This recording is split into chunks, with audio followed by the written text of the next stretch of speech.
I have the unenviable task of standing between you and dinner. And literally, the longer I wait, the less safe it gets. So i- if it matters, we have like 4 hours. So I'm happy to talk for that long, but I don't think you'll last. So here's I guess what gets me out of bed every morning, and literally this is what I do. I kind of live and breathe food safety. I run a blog called Barf Blog. I'm a professor at NC State, and my goal, what I like to do, is really just to talk to people and get people to talk about food safety issues.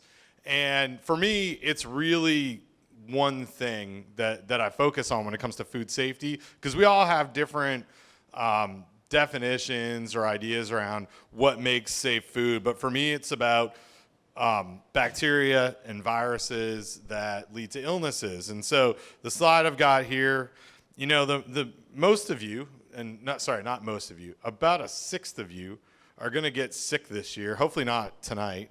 But we get about 48 million cases of foodborne illness a year in the United States, 1 in 6 people. Leads to 128,000 hospitalizations and 3,000 deaths. For the most part, you look at those numbers, I got numbers, 3,000 denominator, 48 million, it's not a whole bunch, not a large percentage of the people that end up dying or even hospitalized.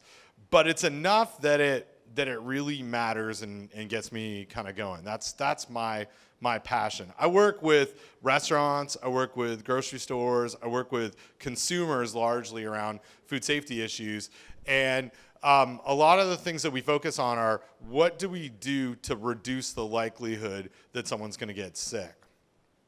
To give you a sense of what makes people sick, I had a chance to fly. So I've got 2 kids, a 5-year-old and a 7-year-old, and my wife and I got to leave them here in North Carolina and travel back to Canada and fly without them, which was a treat in itself. That's where I'm from, is Canada, if you haven't been able to tell from my accent. And we were at RDU and went to a smart thing to do in the morning. My colleague Alice, who works on nutrition, will love this story. For breakfast, we decided we'd go to Five Guys. It's awesome. It's really good food. And my wife and I decided we'd go there. I ordered a burger that we split, so it was a little bit healthy.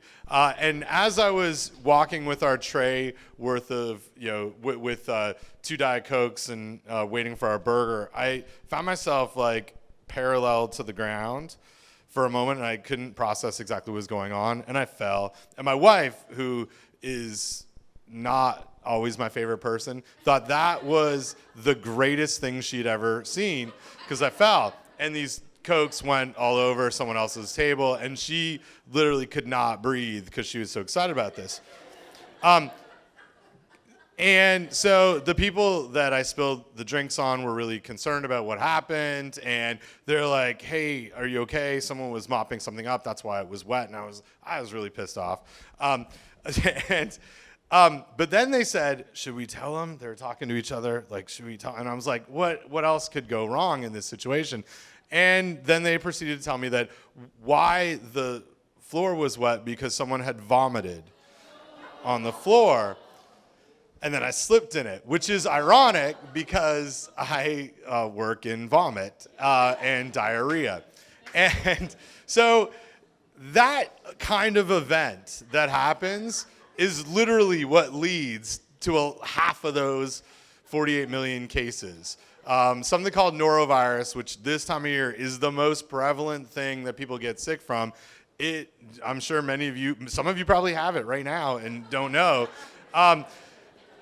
It leads to about half those illnesses. And in fact, if you've been following any little bit of news that's not Star Wars related, you'll see that Chipotle is dealing with a whole bunch of things, including one norovirus outbreak in Boston right now. That outbreak was linked to a food handler who worked at Chipotle that showed up to work and started to handle food with foodborne illness symptoms. So my job, my focus, everything that I do is really to try to figure out how do we get that 18 to 30-year-old individual that was handling those burritos to not show up to work and handle food.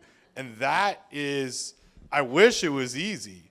It's not. We got a lot of issues when it comes to foodborne illness. We have that every vomit event leads to, sometimes sounds like that.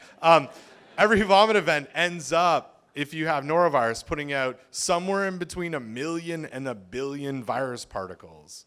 And it only takes somewhere in between 10 and 20 on average to make someone sick.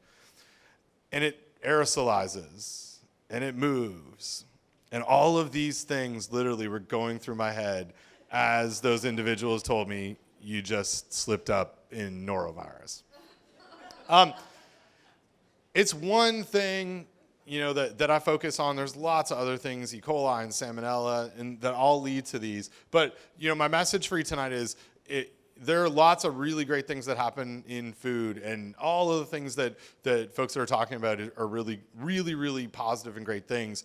The goal for me is to help everyone here and everyone there make sure that it doesn't make people sick. So thank you very much, and enjoy your Smithfield.